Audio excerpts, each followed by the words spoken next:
Alors le CPH, c'est un outil d'aide aux ministres et aux secrétaires d'État pour leur permettre de faire du handi-streaming dans toutes leurs compétences. C'est-à-dire de penser à la question des personnes handicapées à chaque fois qu'ils font quelque chose à destination des citoyens.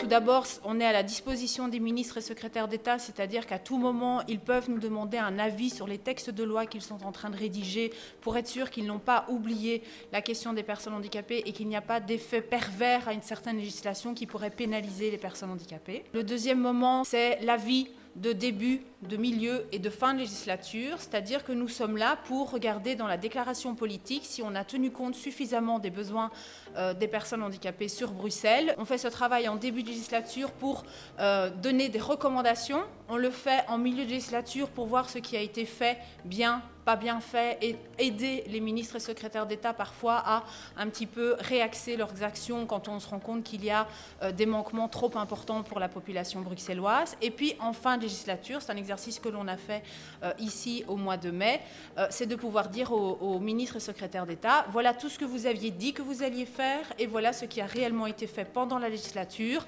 Et donc on fait ce bilan-là, ce qui nous permet aussi de voir ce que les prochains vont devoir réaliser pour garantir l'inclusion des personnes en situation de handicap à Bruxelles.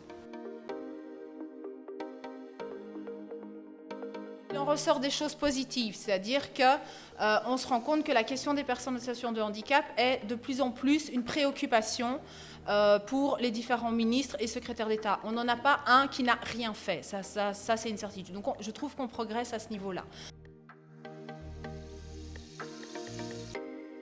Il faut avoir pour les personnes en situation de handicap de vrais emplois où on va utiliser leurs compétences pour le travail qu'elles savent faire et pas uniquement la volonté de remplir des quotas. En parallèle, c'est aussi prévoir des formations sur des métiers d'aujourd'hui, c'est-à-dire rendre les formations d'avenir accessibles aux personnes en situation de handicap. C'est aussi soutenir tout ce qui existe à l'heure actuelle pour aider les personnes en situation de handicap de trouver un travail, c'est-à-dire qu'il y a des organismes qui sont là pour aider au moment de l'engagement, pour aider, pour adapter le poste de travail, pour aider quand la personne est dans son poste.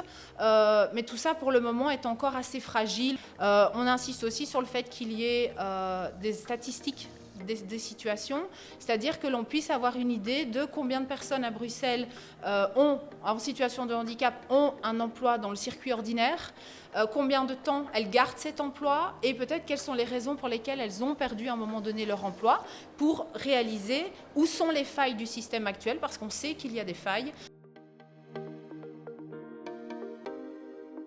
Je dirais qu'ici on a beaucoup focalisé sur l'emploi, parce que c'est un enjeu essentiel de l'inclusion, mais j'insiste aussi beaucoup sur l'accessibilité.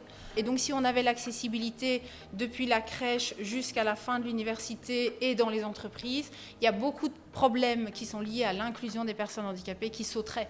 Déjà tout simplement parce que depuis tout petit vous auriez côtoyé des personnes en situation de handicap et donc la question ne se poserait pas. Vous savez que votre copain il est aussi top que vous et il a les mêmes compétences, mais pour qu'il puisse être assis à côté de vous à l'école, il faut qu'il y ait de l'accessibilité.